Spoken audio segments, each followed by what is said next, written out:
Welcome to art and technology. Hey, my name is Ram Mohan. ఈరోజు మనం రీసెంట్గా రిలీజ్ అయినటువంటి గూగుల్ స్టోరీ బుక్ ఏఐ గురించి తెలుసుకుందాం. మీరు ఒక స్టోరీ బుక్ రాయాలనుకుంటే విత్ పిక్చర్స్, ఇప్పుడు అది పెద్ద కష్టమైన పని ఏం కాదు, ఎవరన్నా చేయొచ్చు. మీరు రైటర్ కానీ ఆర్టిస్ట్ కానీ ఉండవలసిన అవసరం అసలే లేదు. మీరేం చేయాలనుకుంటున్నారో జస్ట్ 2-3 లైన్స్ రాయండి, సరిపోతుంది. మిగతా స్టోరీ దాని అంతా అదే క్రియేట్ చేస్తుంది, బొమ్మలతో సహా. This is just co creation, you and AI. కొద్దికాలంగా క్రియేటివ్ ఫీల్డ్లో ఏఐ తీసుకొస్తున్నటువంటి అనేక మార్పులు చూస్తున్నాం, ముఖ్యంగా ఆర్ట్ అండ్ డిజైన్. ఇప్పుడు ఎలా క్రియేట్ చేయాలో చూద్దాం. Gemini story AI. Okay, click on this link, start your story. ఇప్పుడు మన మెయిల్ ఐడితో లాగిన్ అవుదాం.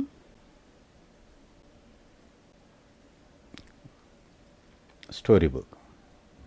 ఓకే, స్టోరీ మీరు ఎక్కడైనా జనరేట్ చేసుకోవచ్చు, ఇక్కడైనా చేసుకోవచ్చు, ఓన్గా వేరే సాఫ్ట్వేర్ ఉపయోగించి రాసినప్పటికీ ఇక్కడ పేస్ట్ చేసి క్రియేట్ చేసుకోవచ్చు. నేను స్టోరీ ముందుగానే జనరేట్ చేశాను, అది నోట్ ప్యాడ్ మీద నుంచి తీసుకొచ్చి మరలా ఇక్కడ కాపీ చేయడం జరిగింది. సో మీరు ఎలాగే చేయడం లేదు, మీకు ఎలా నచ్చితే అలా చేయొచ్చు. సో ఇక్కడ క్రియేట్ చేయొచ్చు, లేదంటే వేరే సాఫ్ట్వేర్ ఉపయోగించి అక్కడ క్రియేట్ చేసుకున్నా చేసుకోవచ్చు. స్టోరీ బుక్ జనరేట్ చేయడానికి పెద్దగా టైం తీసుకోదు, 5 to 10 seconds మ్యాక్సిమం. నేను ఇప్పుడు ఇది ఫ్రీ వెర్షన్లో చేస్తున్నాను. పెయిడ్ వెర్షన్లో ఎక్స్ట్రా ఫీచర్స్ ఏమున్నాయి అనేది నెక్స్ట్ వీడియోలో. కలల పుస్తకం. రామ్, సీత ఇద్దరు మంచి స్నేహితులు. వారికి ఒక పెద్ద కల ఉంది, ఒక పుస్తకం రాయడం.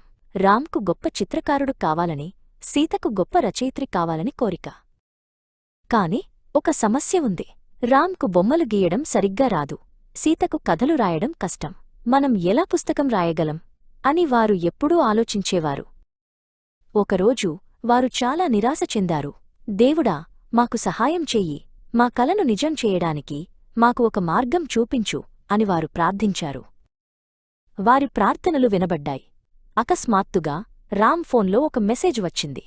అది ఒక ఇప్పుడు ఇది ఫాస్ట్ ఫార్వర్డ్లో పెట్టాను, ఎందుకంటే టైం సేవ్ అవుతుంది. ఇంకా చూడవలసిన విషయాలు చాలా ఉన్నాయి.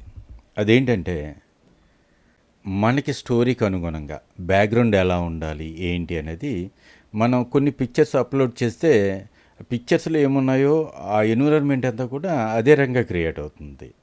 సో ఎగ్జాంపుల్ ఇప్పుడు చూద్దాము. స్టోరీ ఆల్రెడీ క్రియేట్ చేసి ఉంచాను, కంప్లీట్గా క్రియేట్ చేయలేదు. ఆ స్టోరీ ఏంటి అనేది 3-4 లైన్స్ రాశాను, అది ఇక్కడ కనపడుతుంది, మీరు రీడ్ చేయొచ్చు కూడా. సో ఒక ఫైల్ అప్లోడ్ చేస్తున్నాం. ఈ కన్వర్జేషన్ కాలేజ్ స్టాఫ్ రూమ్లో ప్రొఫెసర్స్ మధ్య జరుగుతుంది. అది అయితే స్టాఫ్ రూమ్ ఎలా ఉండాలనే దానికోసం ఒక రెఫరెన్స్ ఇమేజ్ అప్లోడ్ చేస్తున్నాం. మనం అప్లోడ్ చేసినటువంటి స్టాఫ్ రూమ్ రెఫరెన్స్ ఇమేజ్ ఏ రకంగా ఉందో దాంట్లో ఉన్నటువంటి ఫర్నిచర్, ఇది జనరేట్ చేసినటువంటి ఇమేజెస్లో కూడా యాజ్ ఇట్ ఈజ్గా అందంగా కనపడుతుంది. ఇదిగో మీరే చూడండి. At one corner table, Professor Ramohan sat with 2 faculty members, Srinivas and Madhav. They were deep in discussion about the upcoming drawing project work for the students. Srinivas leaned forward and said, "I think we should stick to the classics. A good old land." ఇక నుండి ఒక్కొక్క AI గురించి ఒక్కొక్క video చేద్దామని అనుకుంటున్నాను. అవి ఈ మధ్యకాలంలో వచ్చినటువంటి ఏఐలు చాలా ఉన్నాయి. అయితే free version and paid version ఒకే వీడియోలో పెడితే కన్ఫ్యూజ్ అయ్యే అవకాశం ఉంది. అందుకని ముందుగా ఫ్రీ వెర్షన్ వీడియో చేద్దాం అనుకుంటున్నాను. వన్స్ ఇవి కంప్లీట్ అయిన తర్వాత కొద్దిగా టైం తీసుకుని పెయిడ్ వెర్షన్ చేద్దామని అనుకుంటున్నాను. నేను కూడా ఒక ఆర్టిస్ట్నే, నాకున్నటువంటి నాలెడ్జ్ని మీకు కూడా షేర్ చేయాలని అనిపించింది. Thank you for watching. Next video will come soon.